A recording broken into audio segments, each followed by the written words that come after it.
Imaginez. Nous sommes à la fin de l'hiver 2016. Une brise tiède balaye la côte sud des États-Unis. Pour deux frères originaires de la froide Pennsylvanie, James et Bob Stoklas, c'est la fin d'un mois de rêve, un mois passé dans les mythiques Cays de Floride. À vivre au rythme de l'océan, à pêcher, à refaire le monde sur le pont de leur bateau. James est un homme respecté. Il a 67 ans, il est juge. Son frère Bob partage avec lui cette complicité simple, celle des longues journées passées sous le soleil à attendre que le poisson borde. Les vacances touchent à leur fin, il est temps de plier bagages, d'emballer les cannes à pêche et de reprendre la route vers le nord, vers la grisaille et vers le quotidien. Mais sur le chemin du retour, une petite habitude de vacances, un geste presque banal, va faire basculer leur destin d'une manière que ni l'un ni l'autre n'aurait pu anticiper. Mardi 1er mars 2016, les deux frères roulent sur l'autoroute floridienne. La route est longue et la glace pour conserver le poisson commence à fondre. James décide de s'arrêter dans une petite supérette de la chaîne Tom Thumb dans la ville de Marathon.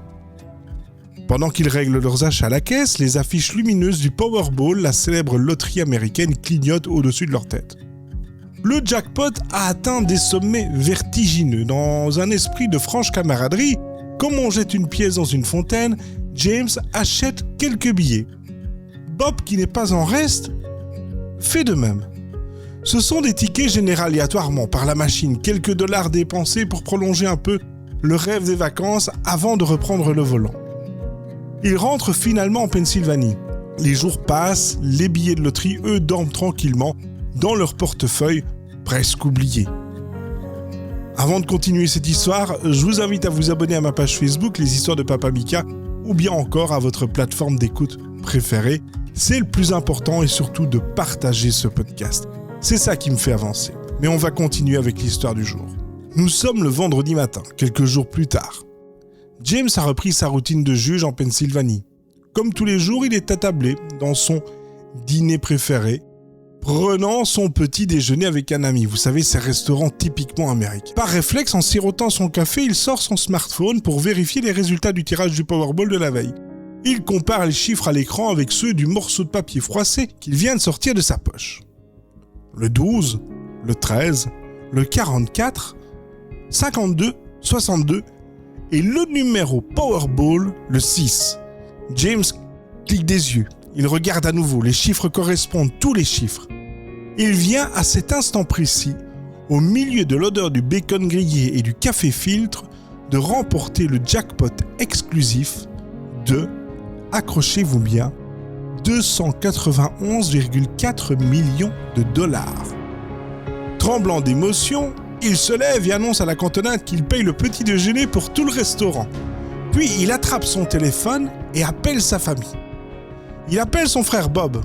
Bob, de son côté, décide de vérifier ses propres billets.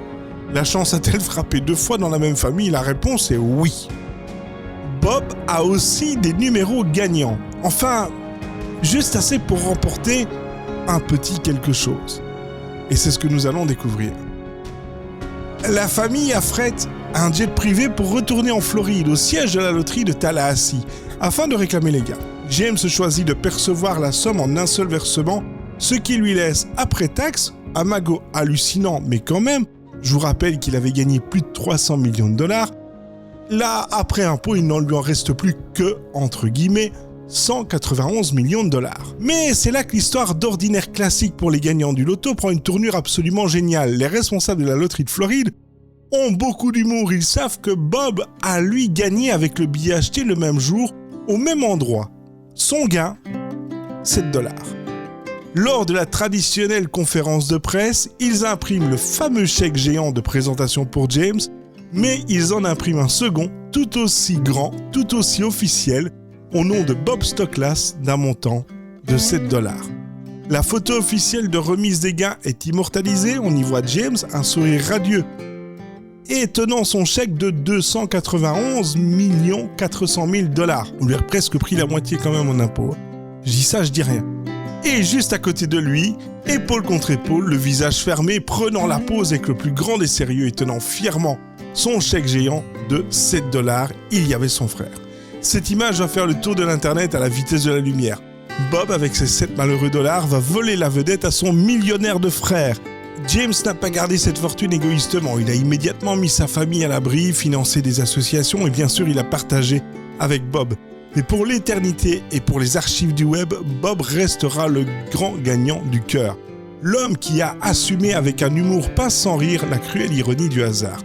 Les 2 billets imprimés à quelques secondes d'intervalle, l'un menant à la richesse absolue et l'autre finançant à peine 2 cafés.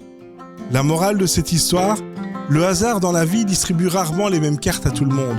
Même quand on est assis dans le même bateau, même face aux caprices du destin, l'autodérision et le sens de l'humour resteront toujours une richesse que l'argent ne pourra jamais acheter. C'était les histoires de Papa Mika. N'hésitez pas à vous abonner à la page Facebook, à me suivre et également à vous abonner à votre plateforme d'écoute préférée. Je vous souhaite une bonne journée. À bientôt.